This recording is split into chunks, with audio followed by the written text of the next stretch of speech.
Stop! Mos bëni asnjë lëvizje nëse jeni një nga këto 3 shenja. Ka momente kur veprimi është zgjedhja më e mirë. Por ka edhe momente kur lëvizja e gabuar mund të prishë gjithçka që është ndërtuar me shumë durim.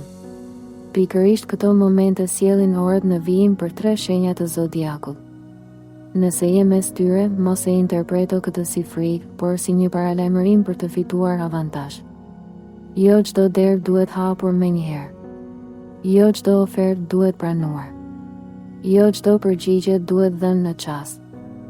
Ndonjëherë, vendimi më i zgjuar është të presësh edhe pak. Sepse universi po lëviz disa pjesë të rëndësishme në prapaskenë dhe një hap i nxituar mund të largojë nga ajo që të është përgatitur. Dëgjoje me kujdes këtë parashikim, sepse për këto 3 shenja, durimi nuk do të jetë dobësi. Do të jetë arma më e fortë. Nëse shenja jote është mes tyre, ajo që do të dëgjosh mund të të kursejë një gabim që do të ishte shumë i vështirë për t'u korrigjuar. Demi. Jo çdo mundësi që duket e mirë është vërtet në favorin tënd. Pikërisht këtu duhet të tregohesh shumë i kujdesshëm gjatë ditëve në vijim. Mund të marrësh një ofertë, një propozim ose një ftesë që në pamje të parë duket ideale, por disa detaje ende nuk janë bërë të dukshme. Në punë, shmang vendimet e nxituara dhe mos prano përgjegjësi të reja pa i analizuar deri në fund. Në financa, kjo nuk është java për të rrezikuar kursimet ose për të bërë investime vetëm sepse dikush të premton fitime të shpejta. Në dashuri, emocionet mund të shtyjnë të reagosh menjëherë, por heshtja për disa orë mund të vlejë më shumë se një përgjigje impulsive. Nëse je vetëm, mos u nxito të krijosh bindje për një person që sapo ke njohur. Shëndeti kërkon më shumë pushim dhe më pak stres. Fati yt këtë herë nuk lidhet me shpejtësinë, por me aftësinë për të pritur momentin e duhur. Në fund të javës do të kuptosh se vendimi për të mos lëvizur menjëherë ishte arsyeja pse shmange një gabim që mund të kushtonte shumë. Britsjapi.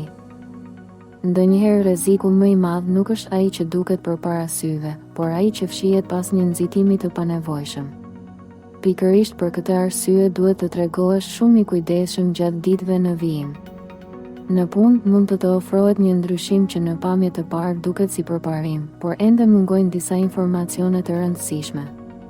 Jepi kohë vetes për të analizuar çdo detaj përpara se të marrësh një vendim. Në financa, shmang blerjet e mëdha, investimet ose huat derisa situata të bëhet më e qartë. Në dashuri, një debat i vogël mund të zmadhohet vetëm sepse secili kërkon të ketë fjalën e fundit. Nëse je vetëm, mos u nxito të besosh çdo premtim që dëgjon. Shëndeti kërkon më shumë qetësi dhe më pak mbi ngarkesë fizike. Fati yt këtë herë nuk qëndron tek veprimi, por tek aftësia për të pritur. Ka njerëz që ende nuk kanë treguar qëllimet e tyre të vërteta dhe universi po të jep kohën e nevojshme për t'i kuptuar. Nëse ruan durimin edhe për pak, do të shmangësh një vendim që mund të sillte pasoja gjatë gjithë muajit. Peshqit. Mos u habit nëse ndjen se diçka nuk të bin, edhe kur të gjithë rreth teje thonë se gjithçka duket në rregull. Intuita jote do të jetë alarmi më i besueshëm gjatë kësaj periudhe. Në punë, një bashkëpunim ose një marrëveshje mund të ketë më shumë pikpyetje se sa duket në sipërfaqe. Mos firmos, mos premto dhe mos ndrysho drejtim pa marrë kohën që të duhet. Në financa, kjo është java për të mbrojtur atë që ke ndërtuar dhe jo për të kërkuar fitime të shpejta.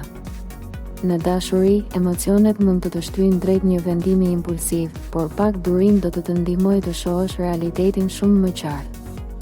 Nëse je vetëm, mos idealizo një njohje të re përpara se ta njohësh më mirë. Shëndeti përfiton nga qetësia, gjumi dhe largimi nga situatat që të konsumojnë emocionalisht. Fati nuk po largohet nga ti përkundrazi, po të mbron nga një zgjedhje që nuk është në interesin tënd. Brenda pak ditësh do të marrësh informacionin që të mungon dhe atëherë do të kuptosh pse ishte kaq e rëndësishme të mos bëje asnjë lëvizje me nxitim. Nëse shenja jote ishte pjesë e këtij paralajmërimi, mos e injoro këtë mesazh. Vendos një like nëse mendon se ndonjëherë vendimi më i zgjuar është të presësh momentin e duhur. Shkruaj në koment fjalën durimin nëse beson se universi po të mbron nga një gabim dhe na trego edhe shenjën tënde. Bëj subscribe në kanalin Zëri i Universit dhe aktivizo njoftimet për të mos humbur parashikimet e ardhshme. Gjithashtu, shpërndaj këtë video me dikë që mendon se duhet ta dëgjojë këtë paralajmërim pikërisht sot.